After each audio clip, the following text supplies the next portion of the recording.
Dalam melaksanakan fungsi legislasi, DPR RI membentuk undang-undang bersama dengan pemerintah. Dalam prosesnya, DPR RI melibatkan partisipasi publik yang bermakna sebagai pertimbangan dalam penyusunan dan pembahasan rancangan undang-undang.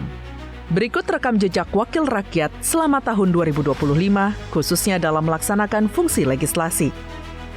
Dalam rapat paripurna tanggal 4 Februari 2025, rancangan undang-undang tentang perubahan ketiga atas Undang-Undang Nomor 19 Tahun 2003 tentang Badan Usaha Milik Negara disetujui DPR RI menjadi undang-undang.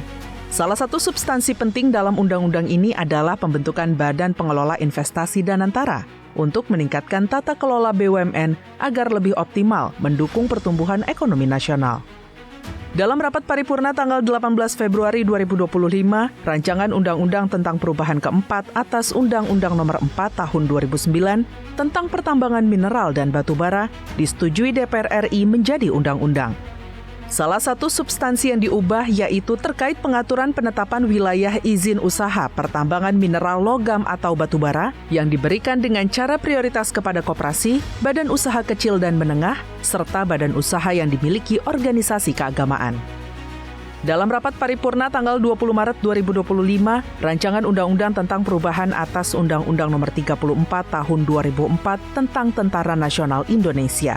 Salah satu substansi dalam revisi undang-undang ini adalah penambahan masa dinas keprajuritan. Dalam rapat paripurna DPR RI tanggal 24 Juli 2025, DPR RI dan pemerintah telah menyetujui 10 rancangan undang-undang kabupaten kota di Provinsi Gorontalo, Provinsi Sulawesi Tenggara, dan Provinsi Sulawesi Utara menjadi undang-undang. Yakni rancangan undang-undang tentang Kabupaten Gorontalo, Kota Gorontalo, Kabupaten Buton, Kabupaten Konawe, Kabupaten Kolaka, Kabupaten Muna, Kabupaten Bulaang Mongondo, Kabupaten Sangihe, Kabupaten Minahasa, dan rancangan undang-undang tentang Kota Manado.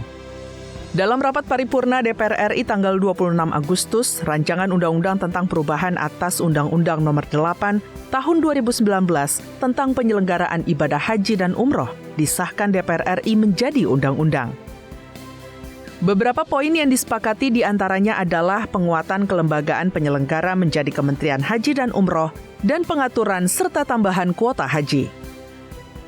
Sebelumnya, Komisi 8 DPR RI telah menyerap aspirasi dari berbagai stakeholder terkait, seperti Dirjen Penyelenggaraan Haji dan Umroh, Kementerian Agama, Asosiasi Penyelenggaraan Ibadah Haji Khusus dan Umroh, dan berbagai ormas Islam.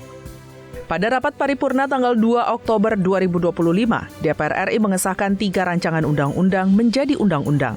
Yang pertama adalah rancangan undang-undang tentang perjanjian antara Republik Indonesia dan Federasi Rusia tentang ekstradisi. Beberapa poin penting dalam undang-undang ini adalah kepastian hukum atas kewajiban ekstradisi antara Indonesia dan Rusia, penguatan kerjasama penegakan hukum pidana, dan efisiensi proses ekstradisi. Yang kedua adalah rancangan Undang-Undang Nomor 19 Tahun 2003 tentang Badan Usaha Milik Negara. Substansi revisi Undang-Undang BUMN ini diantaranya adalah mengubah status Kementerian BUMN menjadi Badan Pengaturan BUMN dan larangan rangkap jabatan bagi menteri dan wakil menteri sebagai direksi, komisaris, dan Dewan Pengawas BUMN. Terakhir, rapat paripurna DPR RI tanggal 2 Oktober juga mengesahkan rancangan undang-undang tentang perubahan ketiga atas Undang-Undang Nomor 10 Tahun 2009 tentang kepariwisataan menjadi undang-undang. Beberapa substansi penting dalam Undang-Undang Kepariwisataan adalah hadirnya konsep ekosistem kepariwisataan, pendidikan pariwisata, dan diplomasi budaya. Sebelumnya, Komisi 7 DPR RI telah melibatkan partisipasi publik yang bermakna, di antaranya Kadin Bidang Pariwisata, Gabungan Industri Pariwisata Indonesia, dan Asosiasi Indonesia Tours and Travel. Rapat paripurna DPR RI tanggal 18 November 2025 mengesahkan rancangan Kitab Undang-Undang Hukum Acara Pidana atau RUU KUHAP menjadi undang-undang. Beberapa substansi dalam revisi Undang-Undang KUHAP ini diantaranya adalah penyesuaian hukum acara pidana dengan perkembangan hukum nasional dan internasional, penguatan hak tersangka, terdakwa, korban dan saksi, termasuk perlindungan dari ancaman kekerasan, pengaturan mekanisme keadilan restoratif, dan perlindungan khusus kelompok rentan seperti disabilitas, perempuan, anak, dan lansia. Sebelumnya, Komisi 3 DPR RI telah menyerap aspirasi dari berbagai pihak di berbagai daerah di Indonesia. untuk memastikan pembaruan KUHP berjalan lebih adil, transparan, dan relevan dengan kebutuhan hukum tanah air. Di antaranya adalah aspirasi dari lembaga negara dan aparatur penegak hukum, para akademisi dan perguruan tinggi, organisasi advokat dan profesi hukum, organisasi masyarakat dan NGO, mahasiswa, dan tokoh masyarakat.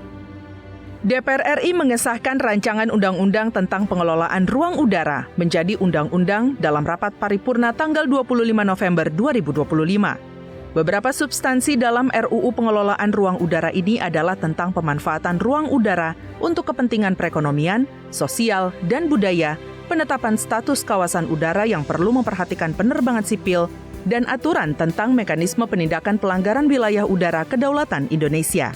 Sebelumnya, Panitia Khusus atau Pansus RUU Pengelolaan Ruang Udara telah menghimpun masukan melalui partisipasi publik, di antaranya dari PT Garuda Indonesia, PT Lion Air Group, Sekjen Kementerian Pertahanan, Sekjen Kementerian Perhubungan, Airnav Indonesia, serta dari para praktisi dan akademisi. Di tengah tuntutan masyarakat, DPR RI terus meningkatkan kinerja fungsi legislasinya. Dalam setiap proses pembentukan undang-undang, DPR RI selalu melibatkan partisipasi publik yang bermakna untuk menghasilkan produk hukum berkualitas yang langsung dapat dirasakan manfaatnya oleh masyarakat.